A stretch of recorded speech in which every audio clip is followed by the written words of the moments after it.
लेकिन अगर हम कुछ क्षण के लिए उस सूर्य की ऊर्जा को प्राप्त करना चाहें अगर सही रूप में, तो हमें वो प्रकाश और तेज और ऊर्जा भी देता है। जैसे कि चंद्रमा की सैतल्यता के कारण हमें क्या अमृत रस की प्राप्ति होती है, जिससे हमारे शरीर का विस्तार होता है, जिससे जो अन्न हम ग्रहण करते हैं वो अन्न हमें शक्ति प्रचुरता प्रदान करता है। तो ग्रह कौन सा? चंद्रमा।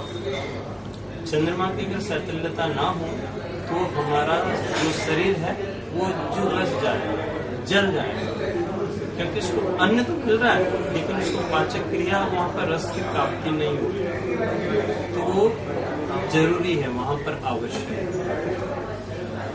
तो इसी प्रकार से उनके जीवन में भी वही राहु तामसिकता उत्पन्न कर रहा था। शनि उनको मार्ग, शनि नुकसान भी करता है लेकिन लाभ भी देता है। क्यों?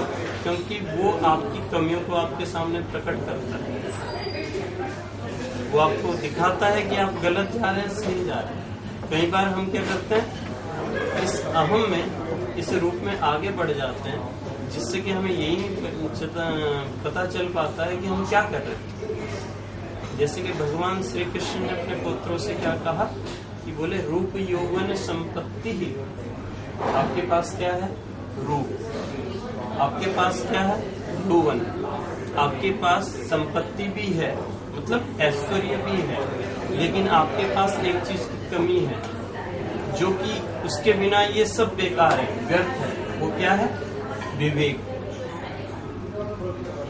विवेक जीवन में होना बहुत आवश्यक है। सौम्यता और धैर्य और जीवन में गांधीर्य जिसके जीवन में नहीं है, वो प्राप्ति होने पर भी अपने जीवन को नष्ट कर डालता है। ऐसे ही शनि उस मार्ग को दिखाता है कि आप कहाँ नीचे जाए। आपको प्राप्ति तो है, लेकिन कहीं ऐसा तो नहीं आप उस प्राप्ति का दुरुपयोग कर रहे हैं, क्योंकि हमें कई बार उसका आभास नहीं होता, क्योंकि वो कई बार हमें जल्दी से समय से पहले मिल जाता है, और समय से पहले मिलने के कारण क्या होता है, कई बार हम उसका दुरुपयोग करने लग जाते हैं, क्योंकि हमें उसकी महत्ता का पता नहीं है।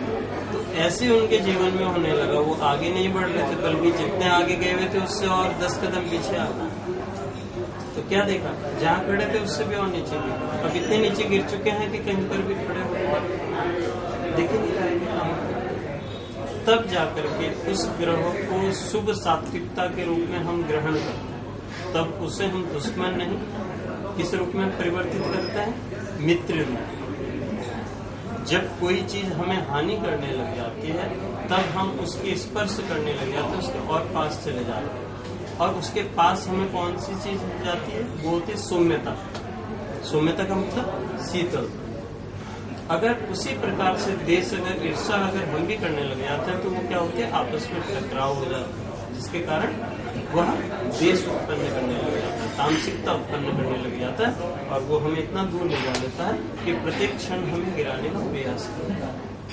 तो हम क्या फिर उसी के लिए कार्य करने लगे हैं जो हमें हानि कर रहा है, तो हम उस ग्रह को लेकर के कार्य करने लगे। आज वो उसी जगह पर डायरेक्टर है, अच्छा कार्य कर रहे हैं। और एक समय यह था कि वो एडी के रूप में वहाँ पर चल रहे थे, कार्य कर रहे थे, लेकिन उन्होंने उससे अपना मित्र बनाया, और मित्र बना करके उसमें सात्विकता कार्य करने लगे। मतलब किसके कारण? सौम्यता और शीतलता के कारण। तो ये जीवन में बहुत आवश्यक है कि आपके जीवन में जो प्रभाव पड़ रहा है, हमें उसको जानना बहुत आवश्यक है। लेकिन सर्वप्रथम यूँ कहते हैं, अगर जीवन को अगर सुंदर बनाना है, अगर जानना है, तो उसके लिए क्या आवश्यकता है? स्वयं को जानना, पहचान। आप अपने लिए कार्य तो कर रहे हैं, हर इंसान अपने लिए कार्य कर रहा है कि मुझे कुछ अच्छा मिले, इससे और अच्छा हो, बेटर हो। लेकिन केवल ऐसा तो नहीं कि केवल हम एक तरफा लगे हुए हैं, ये हमें अनुभव नहीं है कि हम सही कर रहे हैं कि गलत कर रहे हैं। तो कई बार इस चीज को भी जानना आवश्यक है। तो उसको हमें कौन बताता है? हमारी कुंडली, जो हमारा जीवन का आधार है, जो हमारी नींव है, जिसको हम कहते हैं फाउंडेशन। और फाउंडेशन का सर्वप्रथम जो मूल होता है वो क्या होता है? सर्वप्रथम पहला भाव है केंद्रीय भाव। केंद्र जिसको कहा जाता है लग्न, जिस प्रकार से कोई भी मानव कार्य करता है तो किससे करता है? सर्वप्रथम काया से, शरीर से, बॉडी से। जब तक आपका शरीर, आपकी काया स्वस्थ नहीं होगी, आप कार्य नहीं कर सकते। तो इसी प्रकार से केंद्रीय स्वभाव को क्या कहा गया है? आत्मा, मन, बुद्धि। दूसरा भाव है परिवार, कुटुंब, जो कि आपके माता पिता हैं, भाई बंद हैं, जो आपको सर्वप्रथम सबको ज्ञान कराते हैं, जो आपके पास में रहते हैं, हमेशा आपको आगे बढ़ाते हैं। तीसरा भाव हमारा आता है कौन सा? शिक्षा भाव। आपका जन्म तो हो गया, लेकिन उसके बाद आपको शिक्षा, ज्ञान की आवश्यकता है। आपको ज्ञान भी बहुत जरूरी है।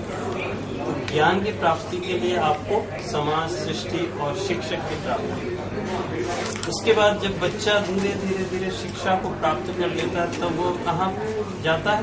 धर्म की ओर। मतलब उसे पता चल चुका है कि सत्य माने प्रकाश कहाँ है। ये जो खोज करनी है, जिसके लिए मैं निकल रहा हूँ, वो कहाँ पर है? पहले वो कुछ नहीं जानता था, पहले वो केवल चल रहा था, जिसने जैसा बताया।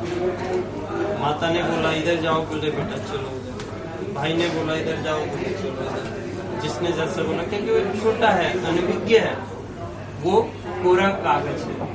बच्चा क्या होता है? कोरा कागज। माता पिता जिस प्रकार से उसमें लिखना प्रारंभ कर देते हैं, वही उसके दिमाग में, उसके माइंड पर, उसके छप जाता है, उसकी नींव प्रारंभ हो चुकी है।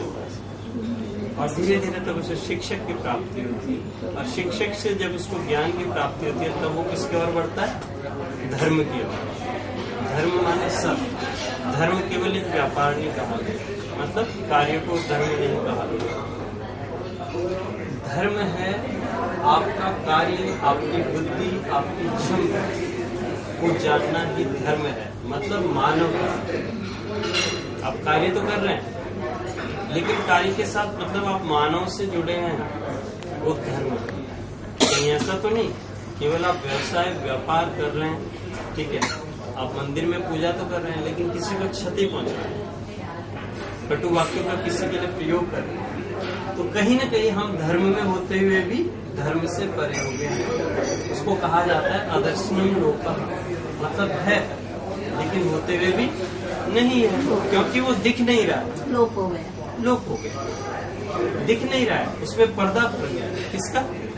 धन, वैभव, संपत्ति, ऐश्वर्य। तो जब तक वो पर्दा पड़ा रहेगा, तब तक हम धर्म पर परिपक्व नहीं हैं, खड़े नहीं हैं। और वही हमारे जीवन में क्या कई बार दुविधाएं उत्पन्न करती हैं। कई बार हमारे पास धन, ऐश्वर्य, संपत्ति तो होती है, लेकिन क्या शांति नहीं होती। मतलब स्थिरता नहीं रहती। हम इधर उधर खोजते रहते हैं कि वहां से हमें सुख मिलेगा, वहां से मिलेगा, लेकिन जीवन के तत्व को लेकर के हम पूरी सृष्टि में भ्रमण करते रह जाते हैं, लेकिन हमें कहीं भी शांति नहीं मिलती।